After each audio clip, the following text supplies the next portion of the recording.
Good morning. Ayan, it's 11 o'clock. At kagigising ko lang.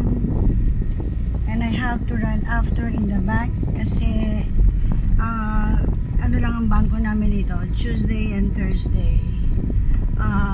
So I cannot move sa pag-aantay sa aking mga collection. Alright, so what made me decide to take this video kahit na wala pa akong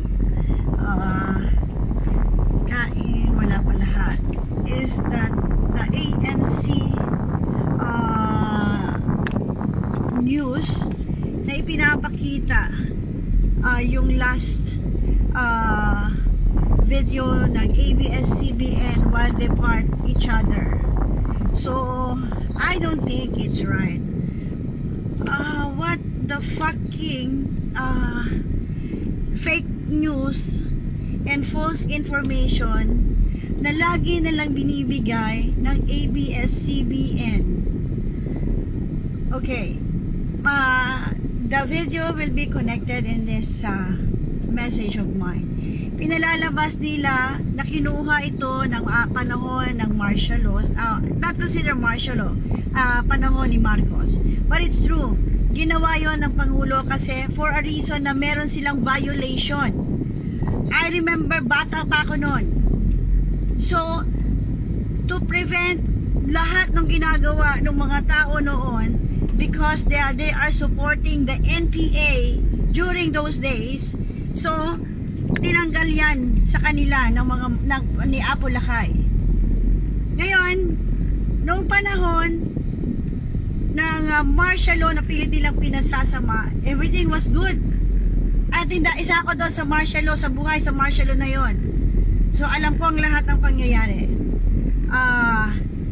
Now, in this news, pinalalabas na ngayon naman ay si Pangulong Duterte ang may kasalanan at diktador. What the fuck you guys are talking about being dictatorship?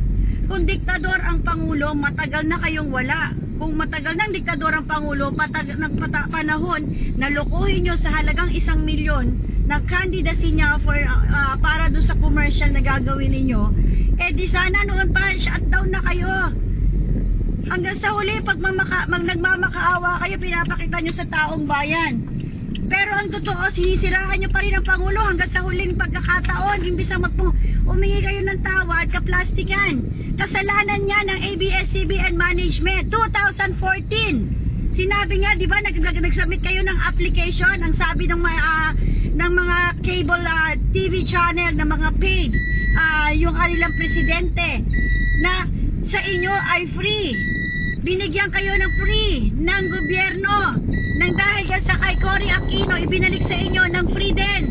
Pagkatapos kayong bayaran noon ng Presidente Marcos, nung kinuha niya sa inyo yung ABS-CBN, ngayon binayaran hindi binalik sa inyo ni Coricong ng pesteng demonyong yan na nagpakatawang lupa, kunyari na anghel sa mga Katoliko. Pinalalabas nyo ngayon na napakasama ng Pangulo, na kayo ang may kasalanan. 2014 nagsubmit kayo ng mga ng application nyo, nakalagay channels at saka yung mga ginagawa nyo, tanga pa rin ng tao. Kung yung sinabit nyo at nilagay nyo lang channel, di sana meron kayo ngayon approval. Pasalamat kayo, 6 years extension pa yung ibinigay sa inyo after 2014. It's 2020 now. Dinadaan nyo sa pera ang lahat. Kung marami kayong tao, pero yung kumpara ng tao nyo, kumpara sa supporter ng Pangulo, ay malayo. Ginagawa nyo tanga ang taong bayan hanggang sa huling pagkakataon, sa huling sandali. Imbes na kasabihin nyo ang katotohanan na you violated the law, hindi nyo ginagawa. Ginagamit nyo pa yung si Cardo. Ano na idulot niyan? Ang manipulahin ang utak ng mga taong nanonood sa kanya? Banas ako nang napanood ko, nakita ko, sasabihin nyo na dictatorship. Kahit kailan hindi naging diktador si PRRD, dahil kung gusto niya maging diktador, noon pa. Sa dami nyo, nag-iisa nga lang ang Pangulo eh. Taong taong bayan lang ang kakampi niya. At iilan lang sa kabinete niya, pero senador, kongresista, lahat. Puro hawak ng dilawan. Dahil lahat nakinabang sa dilawan. Sa peste mga Aquino. Makakainit ng ulo. You are making us idiot up to the last minute. Up to the last day of your being aired. Abusado na kayo. Alam niyo kung ako nga ang nakapwesto at ako ang Pangulo, right there and then ipakukulong ko kayo. Right there and then itatapo ko. Hindi biro ang mga pinagsasabi niyo laban sa Pangulo. Simulat sa pool. Mula nung unang araw na kumandidato siya, lahat ng paninira ginawa niyo. Pinapayagan niyo ang lahat ng Liberal Party sa laulain, babuyin ang Pangulo. Hanggang sa huling pagkakataon na ito, ganun pa rin ang ginawa niyo, na kayo ang may kasalanan. 2014, himali na yung sinabmit niyo. Hanggang nag-2020, hindi niyo inasikaso. Tapos palalabasin niyo ang Pangulo ang may kasalanan. Salamat nga sa Pangulo. Dahil kung hindi si Duterte ang nakaupo, I'm sure nandyan pa rin kayo nangingibabaw sa batas. Dahil sa unang pagkakataon, pagkatapos mawala ni Apo Lakay sa Pilipinas bilang Pangulo, sa loob ng 3 dekada, walang hustisya ang Pilipinas para sa mayayaman. At ang batas ay pangmayaman lamang. At least this time, nagkaroon ng batas na dapat sundin. At unang-una kayo, dahil masyado nyong sinamantala ang salitang demokrasya. Sa sobrang demokrasya na pinaggagawa nyo, ng babastos kayo ng Pangulo dahil ayaw nyo. Dahil pag gusto nyo, lahat papuri ang gagawin nyo. Nakakapagod kayo. Wala kayong kwentang tao, lalo ka na Lopez. Kinuha na nga ang buhay ni Gina Lopez dahil sa mga kasalanan ninyo. Siya ang nagbayad ng utang nyo dahil na napakabuting tao, pero kayo patuloy yung ginagawa ninyo. Nakakasakit lang kasi hanggang sa huli, nagdadrama pa kayo, hanggang sa huli, sisirain nyo pa rin ang Pangulo na sana magbalita kayo ng totoo, na sana sabihin nyo ang totoo at huwag nyo sirain ang Pangulo. May batas tayo na dapat lang masunod at yun lang ang ginawa at ginampanan ng NTC at ng Pangulo.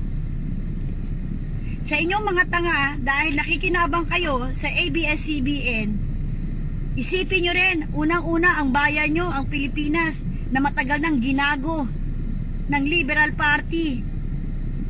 Ngayon nga lang nagkaroon ng hustisya. Pagka ang mahihirap, inaagrabyado, meron man sinasabi ang mahihirap, di ba wala? Kasi mahirap eh, walang kakayanan. Pag expired na ang lisensya sa LTO o LTFRB, hinuhuli ng pulis, kinukuha yung mga sasakyan, ini-impound. Pero ABS-CBN, pababayaan nyo lang maging magnanakaw? Kahit na patuloy nilang ginagawa, pambabastos, magnanakaw, lahat ginagawa nila, harapan. Hindi nahihiya. Pababayaan nyo kasi marami na nakakapanood kayo ng katarantaduhan. Buti na lang di ako marunong manood. Kahit nasabihin yung napakasama, okay lang. Walang pagkakaiba yan. Di bali, tumutulong naman yan. Hindi nyo nakikita yung tulong. Come on, yung pagtulong nila is kasama sa pagnanakaw pa rin. Sinabi na yan ni Jay Sonsa. Pinambili nga nila ng building, di ba, na dapat itulong sa tao. Yan ang statement ni Jay Sonsa. Kaya sila tinanggal ni Mel Chanco. Gising na. Huwag tutulog-tulog. At hindi kayo dapat maniwala sa lahat ng sinasabi ng mga taong ito. At kayo, kung nasa tingin nyo na walang kayo ng trabaho, tandaan nyo, walang permanente sa mundong ito. Ang lahat ng bagay may hangganan. Ang lahat ng bagay kagustuhan ng Diyos. Kaya kung nawala kayo ng trabaho, hindi yan abnormal, normal yan. Humanap kayo uli ng trabaho. Dahil ganon din ang ginagawa ng ibang mahihirap. Anong gusto nyo, yung mahihirap lang ang magsakripisyo ng gusto? Maging fair naman kayo hanggang sa huli nyong balita. Ikaw, Noli De Castro, mula noon na kumataan ko, ginawa mo sa effort, di ko makakalimutan. Hanggang ngayon, sasabihin mo ganun pa rin. Kaya panoorin nyo po yung video, isasalang ko din.